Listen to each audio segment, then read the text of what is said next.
June 21st, 1983, Montague County Courthouse, 50 miles northwest of Dallas, Texas. Henry Lee Lucas, a dusty, tattooed, one-eyed drifter, has just been arraigned for the murder of Kate Rich.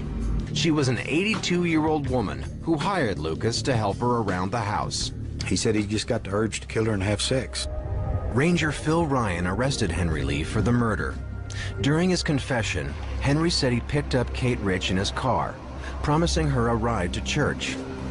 He turned left, went across the railroad track, down on the other side of the railroad track, had the knife between his feet. He just stuck her. Lucas confessed to chopping up her body and burning it behind this chicken coop he called home. There were several locations out here where we dug up some of it that had buried ashes and bones. It was a grisly killing. Big news in a tiny town. My game plan was just to listen to the proceedings. Mike Cox, a news reporter from Austin, was about to get the scoop of a lifetime. But as I sat there just listening and really looking at my watch, that's when Lucas just blurted out in open court that he had killed more than 100 women. Henry Lee Lucas says he has killed 100 women. We were getting calls from every major city in the country, from Great Britain, from France. For, it seems like 2 or 3 days, we did hardly anything except try to handle phone calls. Suddenly, Henry Lee Lucas had hit the big time. Henry claimed victims in Florida, Louisiana, Oklahoma, West Virginia. I've killed them in every way there is except poison. There's been strangulations, there's been knifings, there's been shootings, there's been hit and runs. Lucas would sit in his cell, and not only did he write descriptions of the people that he claimed to have killed, he started drawing pictures of women, and he would describe things. You know, he would say she had on a pink blouse and white stretch pants, and he was really pretty specific. He was a walking Rand McNally. He knew this United States, and you don't learn it 1 or 2 cross-country trips. He knew back roads. When we would contact an agency about where a body might be or check to see if they'd had a killing in that area based on his information, the officer on the other end of the line would say, yeah. Well, he's been here. That's there. He could remember details amazingly. Like, he would remember what I was wearing 3 visits ago, when I wouldn't even remember that. Henry killed Kate Rich, and he backed up his confession by showing police officers exactly where he did it. Then, he kept on talking. Keep in mind, he's already given me some stuff that later is solid. I mean, corroborated, go to the bank with it, and just starts rattling about other murders. Come to East Texas, killed a girl there. Went from East Texas to Maryland, killed a girl there. And probably 20 of them that first night, 20 more. I had no feelings for anybody. If I come in contact with them, they had to die. Some of them, I'm satisfied, were not good cases. Probably should not have been pursued. However, there were enough of them that we could see that we thought he was clearly a serial murderer. The extent of it has always been the question. Henry, let me ask you first, if you remember, how many murders have you confessed to? Over 3,000. 3,000? Yeah. Over You 3,000. spent a lot of time confessing. 2.5 years. 3,000 murders. 7 days a week. I mean, wasn't all accepted now, don't get me wrong, but that's how many confessions I gave. By accepted, Henry meant that cops from around the country were, on the basis of his confessions, closing the books on cold cases. Lucas led lawmen to dozens of murder sites. Lucas's knowledge of the killings was so precise, 15 cases were closed. She came out of her house and was attacked at the door when she came out. That's where she was found? No, she was dragged back in front of the car. Joyce and Bob Lemon's daughter, Deborah Williamson, was killed outside Lubbock, Texas in 1975. And she'd been stabbed 19 times. 19 times. Mm-hmm. After years of searching for her killer, You got a phone call one day. And they said Henry Lucas had confessed to her murder. How did you feel? We were ecstatic. We were excited that this could finally be over. stories like that of the Lemons helped put Henry at the top of the FBI's newest criminal category. the serial killer.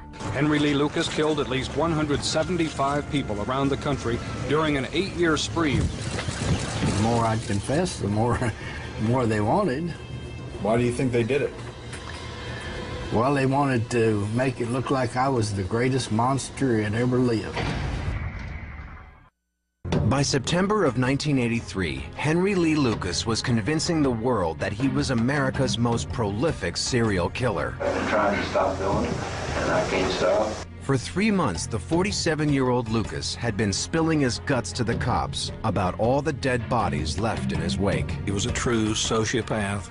The emotional reaction on his part to what was going on around him was always negligible. But I do think he was a game player. In a sense, the murders that he committed were almost games to see if he could get away with them. As police began to sort out the unraveling mystery, they wanted to know where such a depraved killer had come from. Henry Lee Lucas was born on August 23, 1936, in this one-room shack hard on the hillside of Coal Bank Holler in Blacksburg, Virginia. They were dirt poor. Aoma Sage is Henry Lee Lucas's niece. Henry had one full brother and 7 half-brothers and sisters. She remembers Henry's mother, Viola, as a hard-living mountain woman. She was at least 50 or 51 years old when she had Henry. Who brewed her own moonshine and carried a shotgun. She also had an explosive temper. She once beat Henry so viciously that he was unconscious for 3 days. Henry's father, Anderson Lucas, was powerless to stop the abuse. His name was No Legs. That was everybody knew him as No Legs Lucas because he had no legs. The story was, I mean, as far as we all knew, he lost some of the train ran over him or something. I think he was intoxicated on the train track. His mother was a prostitute who did tricks in front of him. And sometimes the mother, when she wanted to bring a trick home, would throw the father in his little cart across the room. Henry had a horrible upbringing. Well, it's certainly a disturbed and disordered moral situation. Dr. Richard Coons is a forensic psychiatrist who examined Henry. Sex was not dealt with in any reasonable kind of way with him. And his mother asking him to watch it or allowing him to watch it, I mean, that's depraved. And the misery just rolled on for Henry. His brother Andrew added another offense. Henry and Andrew were in the yard playing. Andrew had a knife, and apparently Henry had made Andrew mad, and Andrew struck him with the knife. The eye was where it had been damaged, had no pupil, it was just milky white. Eventually, he got a glass eye that sort of tended to drift away from where the other eye was, so it definitely gave him a distinctive appearance. In an odd way, Henry's looks suited his emerging personality. He was just sort of withdrawn, went off to himself. He didn't know how to communicate with the kids, so he would do things to get attention that was just, I don't know if he intended to scare them, but he did. So he just kind of grew up like a weed. He doesn't have any direction, he doesn't have any goals.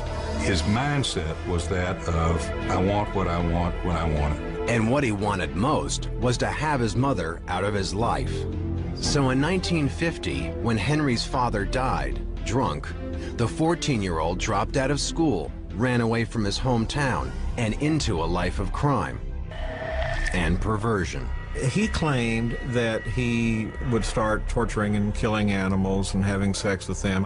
He started setting things on fire. Eventually, he moved on to just stealing, and that's what got him into reform school. At the age of 18, Henry was sentenced to a 4-year stretch in the Virginia State Pen. It was hard time, but ironically, he thrived behind bars. Really, for the rest of his life, he felt more comfortable in an institutional setting because he did get regular meals, he had indoor plumbing. When he was released in 1959, Henry left the state. He traveled to Tecumseh, Michigan to live with his sister Opal and try to stay out of trouble. But on the night of January 11th, 1960, trouble came looking for Henry. It was his mother. They met in a bar and started drinking. I was drunk, and I'd gotten an argument with her in a tavern. Henry Lee Lucas gave his side of the story to CBS News in 1998. because she come in there wanting me to go back home. And I said, I'm not going back with you. I don't want nothing to do with you. So she started pitching a real bitch about it, you know, and then I got up and left the tavern and went on back to where I was living at. And sometime during the night, she come in there with a broom handle and started beating my brains out. And I hauled off and swung at her. He would never say, I stabbed her in the neck, but that's what he did. She landed between the bed I was at and the old steel bed over on the other side of the room. And that's the last I remember seeing her. Henry stole a car and fled to Ohio. An all-points bulletin went out for Henry Lee Lucas, wanted for murder. He was picked up 5 days later in Toledo. Lucas was convicted of second-degree murder in the death of his mother. Finally, somebody started paying attention to his psychological state, and he was evaluated there in prison. And for the first time, Henry revealed a shocking secret. He had sex with his mother after she was dead. He told me, I don't like live sex, I like dead sex. That was a common theme, really, for all of the time that he spent talking about his killings. He would claim that sex was more appealing to him if the victim, or if the partner, in quotes, was dead. In 1970, after serving 10 years, 33-year-old Henry Lee Lucas was paroled, an early release due to prison overcrowding. A year later, he was in trouble again, nailed for attempted kidnapping. There was 3 girls waiting to go to school, and he stopped to ask them if they wanted a ride. And the girls started screaming rape and everything else. As far as I know, he never had done anything with them. His family may have believed him. The judge didn't. Henry was back in the joint. It was the early 1970s. Rehabilitation was the new buzzword. Instead of hard time, Henry was examined by psychiatrists and social workers who described him as emotionally needy. Cops saw Henry as dangerously manipulative. He rationalized any action. I mean, he could justify whatever he did or needed to do, and always felt that a lie would get him out of it. Stuck in prison, Henry was starved for the attention he craved. So when he got a letter from a family friend and single mother named Betty Crawford, Henry latched on. They continued corresponding. In 1975, after his 5-year sentence, they were married. The night of their wedding, where we stayed at, there was a pull-out bed. Constance Damron was 7 when her mother Betty brought Henry home. They were in the bed, and us girls were on the floor in a sleeping bag. And I had been woken up in the middle of the night where he had unzipped his sleeping bag and he was touching me where he shouldn't have been. It was the beginning of 2 years of sexual torture, carried on in secret. He threatened to kill our mother if we told anybody. He was serious. I mean, there was no joking about him. Eventually, Constance got the courage to stand up to Henry. And the next day, Henry said he had a job at a mushroom farm in Pennsylvania, and gave my mom a phone number which turned out to be false, and he never came back. Henry started drifting between family members, persuading them to take him in. A nephew took pity on him and got him a job laying carpet in West Virginia. There he met an 18-year-old single mother, Rhonda Knuckles. From the outset, Rhonda noticed something abnormal about Henry. He avoided me. He didn't like to be touched, and he would say things to me to scare me. He told me that he was going to cut my heart out. He was going to eat part of it. The situation reached a boiling point. Rhonda told Henry she was leaving and made a move for the door. Henry pulled out a butcher's knife and forced her back inside. He had the trash bag that he said he was going to cut me up and put me in, and he put the trash bag over my head. He was trying to suffocate me with the trash bag, but he didn't. Instead, Henry began to systematically torture Rhonda over the span of 3 days.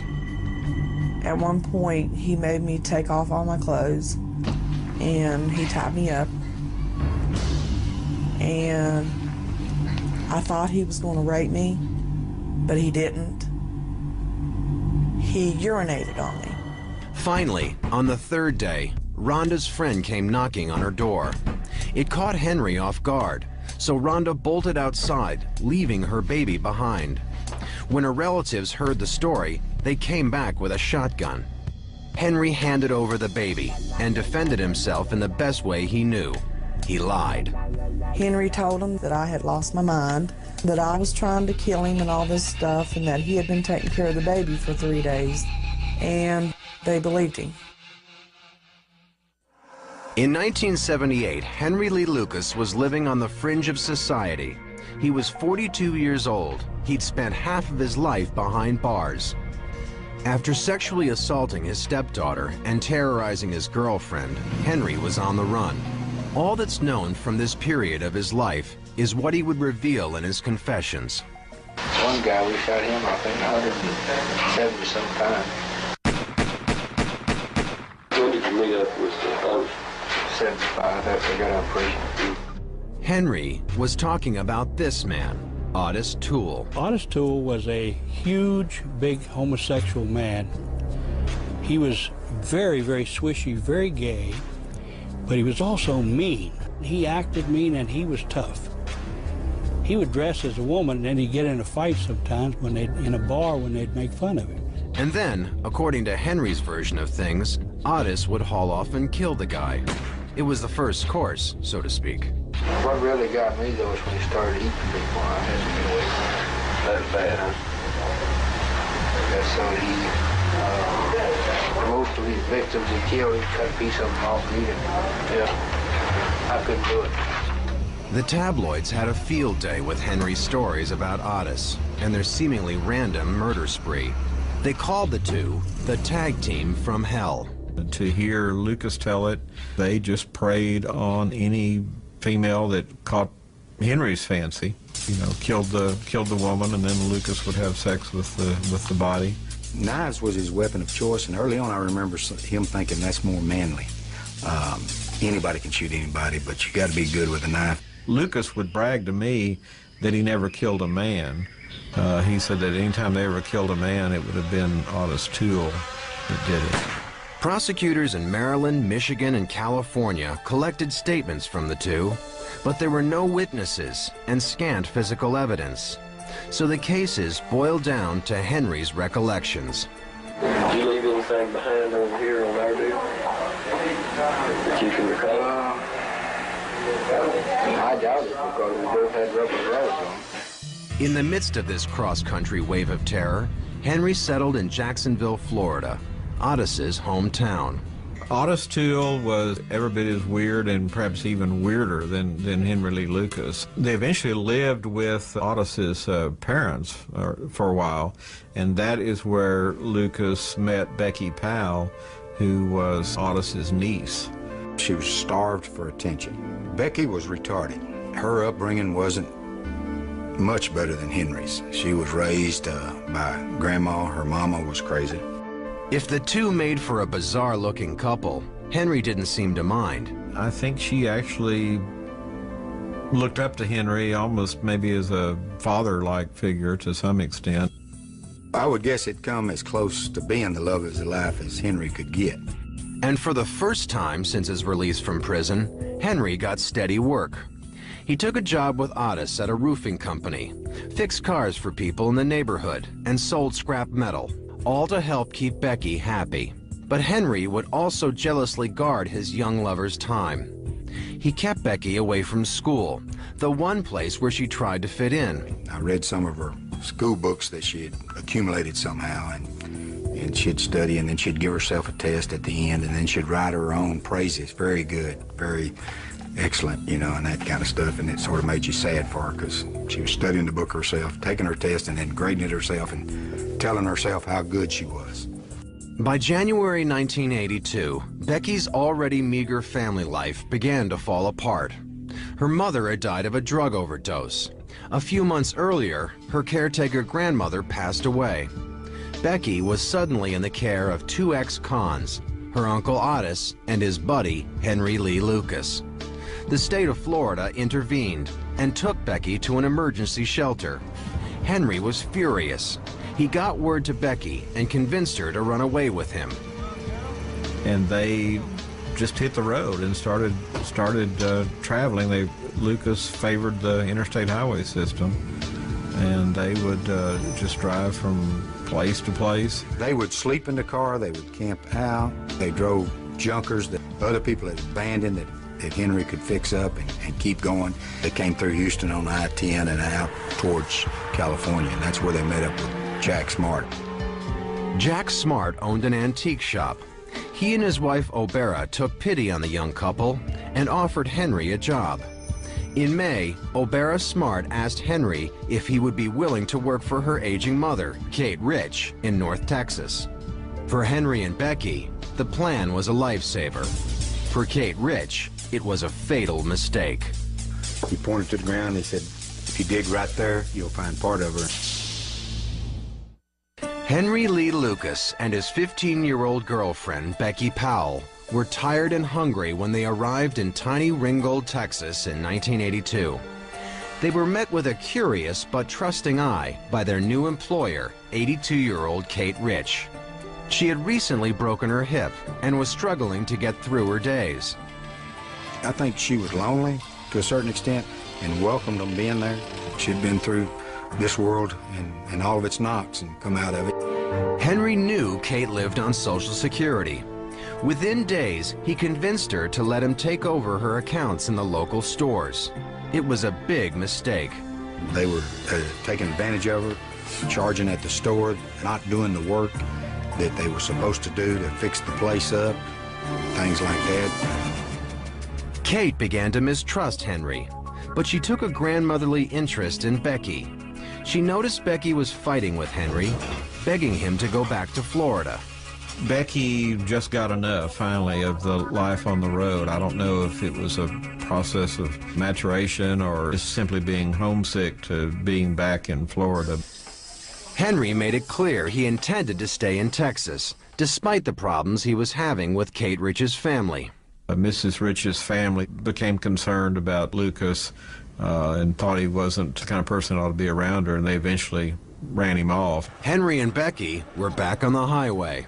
Out of the blue, Reverend Reuben Moore of the House of Prayer spotted them in his truck. He brought them home to his religious commune, located on this old chicken ranch. Henry lived right here, this little section here. Henry and Becky moved into this chicken coop. It was hot and dirty, but Henry didn't seem to mind. As for Becky, she was starting to unravel. She scribbled a note in her math book. "Dear God, please help me. I am a runaway." She asked forgiveness and added, "Don't let men get used to me or attach." Becky even got in touch with Kate Rich, who encouraged the girl to confront Henry. She told Henry, "Okay, I'm going back to Florida." And he made a big show of leaving the House of Prayer and saying that he was going to take Becky back to Florida. Without a plug nickel between them, they started to hitchhike. They made it as far as Denton and turned into this old hobo camp by the side of the road. Henry was drinking. It's real hot. They sat out there and continued arguing. We kept arguing and cussing each other, and finally I just told her that we were going back the next morning. And Becky slapped him, and he just grabbed the knife up and stabbed her. I just picked it up off the blanket and brought it around, hit her right in the chest with it. She groaned a little bit, tried to say something. Maybe he stabbed her again, I forget what. But he said it was just reflex. Henry murdered Becky in much the same way he killed his mother. He was drunk, they were fighting, he reached for a knife and lunged. And then he said he had sex with Becky after she died. I guess it got to be a part of my life, having sexual intercourse with the dead. And then he said he cut her into small pieces, as he put it, and then left and went back to the House of Prayer. He was gone about 24 hours and came back and told them that Becky run off and left him. And he didn't know what to do. He was crying and telling them what happened, and they felt sorry for him. But one person saw through the lie, Kate Rich. When people at church told her Becky was missing, she wanted to know what happened. She was asking questions. Henry made a cold-blooded plan to shut her up. He took her out ostensibly for a ride and ended up stabbing her and then having sex with her body. Pulled her out the right side, down the embankment, had sex with her. In the road is where we found her glasses. And washed out the other end is where we found the part of her clothing. He left the body out for a while and then thought better of that and retrieved the body and took it back to his quarters in the chicken coop and cut it up and then burned it in a stove. Within days of Kate Rich's disappearance, her children filed a missing persons report. When the local sheriff, Hound Dog Conway, heard about Henry Lee Lucas and his long prison record, he knew the little drifter was good for the murder. With Ranger Ryan's help, he brought Henry in on a gun possession charge. We took him, put him in jail, made a pact not to even talk to him. That was Saturday night, and Wednesday night I get a call that Henry wants to talk. He's passed a note out of the jail. I killed Kate Rich, Henry wrote, and Becky as well, even though he said she was the only girl he ever loved. These first confessions Henry made were credible. Next came a flurry of evil admissions that, as Henry told it, made him America's most notorious serial killer. What's the youngest one? About a month old. That was accidental. This was a typical Henry Lee Lucas confession. An accident? I didn't see the baby until it was too late. She had the baby in her arms when I shot her. It's one of hundreds Lucas gave in the winter of 1983. His stories oftentimes captivated the most hard-boiled police officer. Out of curiosity, how many people do you think you killed? Hard to believe, but 350. And Henry seemed as if he was on a mission to fill in the blanks on every last one of them. Lucas had confessed earlier that year to killing his girlfriend Becky Powell and 82-year-old Kate Rich. He was convicted for both murders and knew he would spend the rest of his life behind bars. He seemed to be free of any burdens and spent the days producing details of other crimes to share with anxiously waiting detectives. Everyone that showed up, you know, would say, be careful with him. He'll lie to you more times than he'll tell you the truth. I showed you this photograph. Sheriff Jim Boutwell of Williamson County, Texas, was one of the first police officers to seek a confession from Henry. Jim Boutwell had an unsolved homicide that dated back to Halloween of 1979 when a woman was found dead and nude under a culvert on Interstate 35. The only thing she had on was a pair of orange socks, and they never did identify the body, and so she suddenly became known not as Jane Doe, but as Orange Socks. We filed a case against Lucas for murder, and at that point in time, Lucas went into more details about the killing. I drove her like this over here. Boutwell desperately needed those details to get a conviction. The second time you had sex with her, she didn't want to. You forced her. Tried to force her, she didn't want to, so you killed her.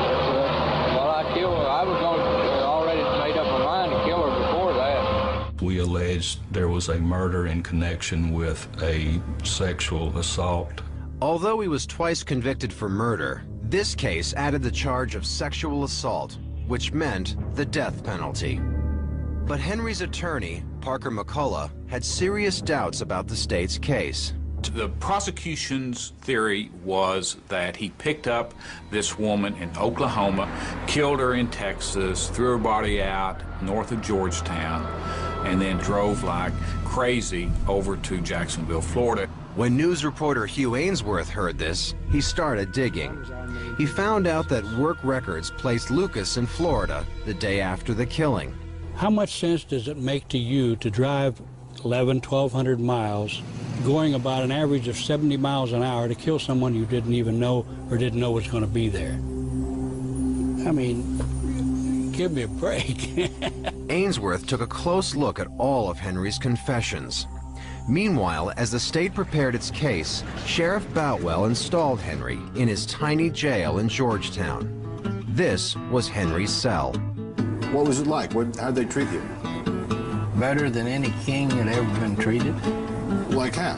I had anything I wanted. I had colored TV. I had cases of cigarettes, not just cartons, but I'm talking about cases of cigarettes.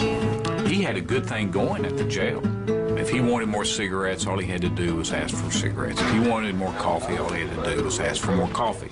If he wanted another milkshake, all he had to do was ask for another milkshake. The Little Drifter had become a star from coast to coast, a human confession machine.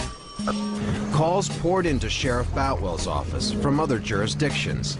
To cope with the burden, he turned to the Texas Rangers for help. They created a special Henry Lee Lucas task force. Ranger Sergeant Bob Prince helped coordinate the visiting cops. We had somewhere around 1,000 officers that were actually there representing a little over 500 agencies. We got all levels. We had them come in and bib overalls to T-shirts to, dress very professionally. The task force asked all incoming detectives to provide them with case files in advance of their interviews with Henry. That was not unusual. What was unusual, according to Hugh Ainsworth, was that Henry was allowed to read over the case files and study crime scene photographs before his interrogation. And I was even in the office when I saw case files. He'd be sitting at a desk.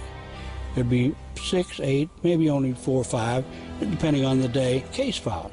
Ainsworth wondered if sloppy police work on the part of the Texas Rangers created conditions for investigators like Sheriff Boutwell to obtain valuable confessions from Henry. He could tell if there's a water tower nearby. He could tell if there was a bridge there. He could tell how the body was placed, And so he convinced a lot of cops around the country that he really did it. Bob Prince denies any wrongdoing, and there was no evidence the Rangers intentionally compromised Henry's confessions. We would talk to him about how to handle the interview, what to do, what not to do, mainly what not to do. Don't feed him information. Don't show him photographs. I don't know of anything more that we could have done to ensure the credibility. Investigators in California pressed ahead anyway. They arranged for a private jet to pick Henry up and fly him to various murder sites around the state. Henry rewarded them with the kind of confessions they could use to sew up their cases. It must have been incredible to Lucas. After all these years of being a loser, suddenly, he was important. He was being treated very well. They wanted to keep him happy and keep him talking. Henry talked so much that as the Orange Sox case came to trial, he had been convicted of or pled guilty to 7 murders, all in Texas. Investigators from around the country connected Lucas to at least 175 murders. They believed that Henry Lee committed those crimes, and they were going to get a conviction for whatever reason. And when the facts didn't fit the crime, Henry had a convenient answer. He said his old running buddy, Otis Toole, did the job. Otis, who was serving a life sentence in Florida for murder, seemed only too happy to confess. And this was big stuff for them, man. The television cameras were everywhere. The Rangers were flying them around, and they flew Otis over to Texas, and they flew Henry down to Jacksonville. You have to understand, these guys between them don't have 7, 8 years education. One day I got up and I thought, I don't know where this is going to stop. Maybe it would stop if Henry was put to death. His lawyers in the Orange Sox case were in the absurd position of saving Henry's life by calling him a liar. I went to Jacksonville, Florida. I found the store clerk who cashed his payroll check at about 6 p.m. on November 1st, which was the day after they had found the victim in Williamson County, Texas. But in Henry's confession, he claimed his work records were falsified. It was Henry's word against his lawyers. I strongly believe that he really wanted to help us, but something made him refuse to get on the stand. I think he saw that we were going to make him out to be a phony and a fraud. And for the first time in his life, he was somebody. And all of a sudden, he was about to have that world removed from him. On April 13th, 1984, 48-year-old Henry Lee Lucas was found guilty, sentenced to die by lethal injection for the murder of an unidentified hitchhiker known only as Orange Socks. The entire case rested on the sworn statements of a man who'd begun to look like a serial liar. I was convinced Henry Lee Lucas no more killed that woman than you or I did. One by one, Henry's other confessions began to unravel. Victims' families faced the painful prospect that their peace of mind had been built on lies. There wasn't one single thing in his confession that really happened at her murder. Joyce Lemon spent $100,000 investigating Henry's confession about her daughter's murder. He said he entered a patio door. He could not have because there was a big china cabinet in front of it. Said he chased her all through the house. There was nothing disturbed in the house. The Lemons tried contacting the Lucas Task Force. No one in authority seemed to be listening. They hated us. They hated you? They hated us. How do you know they hated you? Well, for one, they told us. No, they said we... They said that we couldn't touch anything they were doing. They didn't want to stop. They were heroes. They were given badges, they were given guns, they were given honors. Cop of the Year, Sheriff of the Year, the Ranger of the Year. Everybody wanted their time in front of the camera with Henry. Waco District Attorney Vic Feazell was the next investigator to deal with Henry's confessions. While Lucas had admitted to 3 murders in his county, Feazell wasn't so quick to believe him. I wanted to find out before I let somebody come in and plead guilty whether or not they'd really done it or not. Feazell convened a grand jury, and armed with a court order, he forced Sheriff Boutwell to release Henry into his custody. Our doctors looked at him and took blood tests, and they said this man is on enough Thorazine to knock out a horse. And Thorazine will make somebody very pliable, very suggestible. They'll tell you what you want to hear. Once off the drug, Henry started singing a different tune. Suddenly he was a different man. He started saying, you know, I didn't do that. I didn't do it. I was wondering when somebody was going to wise up to all of this. Then on April 14th, 1985, the rest of the country got wise to Henry Lee Lucas. A series of investigative reports by Hugh Ainsworth splashed across the front page of the Dallas Times-Herald. The task force, the convictions, the whole three-ring circus had been based on Henry's evil imagination. They had not one piece of forensic evidence. Now think about that a minute. They had not one fingerprint, not one hair match, not one piece of fabric, not one thing. Something went wrong. There was not a check somewhere that said, wait a minute, are you sure you got the right person? I would say maybe I shot her, you know. And they said, no, that's not right, you know. Well, I know it has to be something else. So I would say, well, maybe I strangled her, and that wouldn't be right. So they said, well, no, that ain't right, you know.